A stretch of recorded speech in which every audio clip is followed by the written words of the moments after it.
Assalamualaikum warahmatullahi wabarakatuh. Sebelumnya, izinkan saya memperkenalkan diri.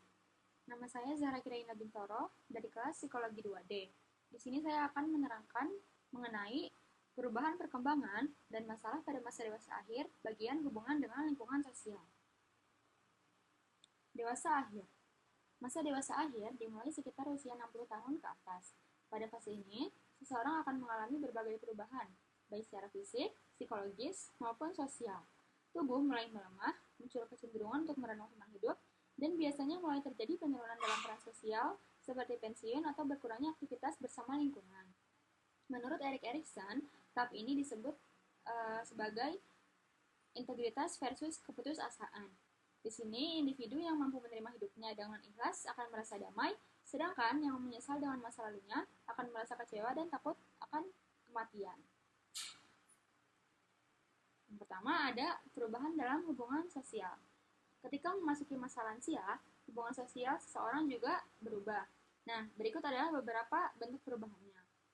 Yang pertama ada penyempitan jaringan sosial. Lansia lebih memilih berinteraksi dengan orang-orang terdekat saja, biasanya karena teman sebaya sudah meninggal atau sudah sulit untuk bertemu. Lalu yang kedua ada perubahan peran sosial. Setelah pensiun, status sosial pun berubah. Peran sebagai orang tua pun bisa berubah menjadi kakek atau nenek. Lalu yang ketiga ada ketergantungan pada keluarga. Lansia seringkali butuh bantuan keluarga untuk aktivitas sehari-hari karena kondisi fisiknya yang sudah terbatas. Lalu yang keempat ada keterbatasan fisik dan mobilitas. Kesehatan fisik lansia akan menurun dan membuat lansia kurang aktif secara sosial. Lalu yang kelima ada perubahan prioritas dalam hubungan. Nah, di sini lansia lebih memilih hubungan yang damai, hangat, dan menghindari konflik-konflik. Lalu yang selanjutnya ada perkembangan positif dalam relasi sosial. Walaupun ada banyak keterbatasan, lansia juga bisa mengalami perkembangan positif dalam relasi sosial. Nah, berikut adalah contoh-contohnya. Yang pertama ada peningkatan kualitas hubungan. Meski jumlah teman berkurang, hubungan yang ada akan terasa lebih hangat dan bermakna. Lalu yang kedua ada kedekatan yang lebih kuat dengan keluarga. Banyak lansia yang merasa bahagia karena bisa lebih dekat dengan anak dan cucu-cucunya. Yang ketiga, aktivitas sosial yang baru dan bermakna. Nah, lansia yang terlibat dalam kegiatan sosial atau keagamaan cenderung lebih sehat secara mental dan fisik. Lalu yang keempat ada pertumbuhan emosional dan kebijaksanaan. Nah, di sini lansia akan menjadi lebih bijaksana, sabar, dan bisa mengelola emosi dengan baik. Lalu yang kelima ada kesempatan untuk memberi dampak positif. Maksudnya itu lansia bisa menjadi panutan, seperti menjadi sumber inspirasi atau pembimbing bagi para generasi muda. Dan yang terakhir ada adaptasi positif terhadap perubahan sosial. Yang selanjutnya ada masalah sosial umum pada dewasa akhir.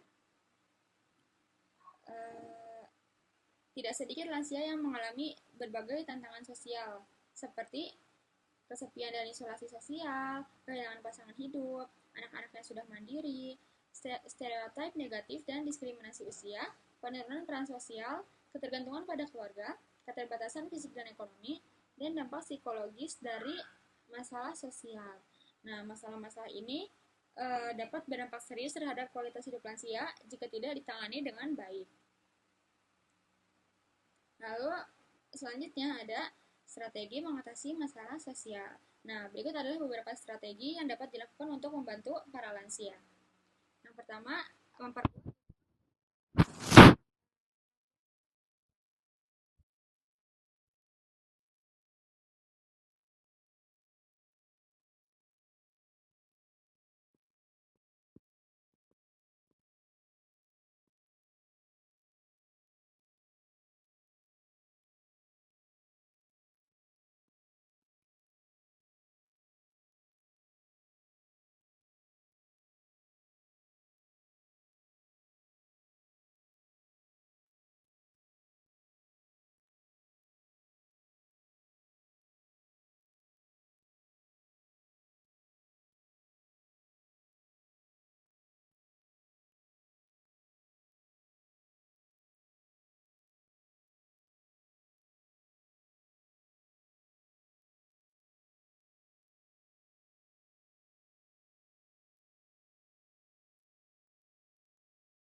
di sini aku ngambil ayat dari Al-Quran tentang materi ini.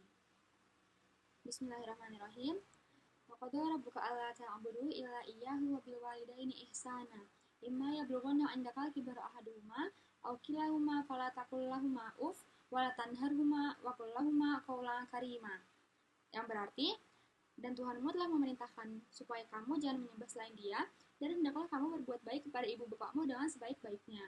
Jika salah seorang di antara keduanya atau kedua-duanya sampai berumur lanjut dalam pemeliharaanmu, maka sekali-kali janganlah kamu mengatakan kepada keduanya perkataan "ah", dan janganlah kamu membentak mereka, dan ucapkanlah kepada mereka perkataan yang mulia. Quran Surah Al-Isra ayat 23. Baik, mungkin cukup sekian yang dapat saya sampaikan. Kurang lebihnya mohon maaf. Billahi taufiq wal hidayah. Wassalamualaikum warahmatullahi wabarakatuh.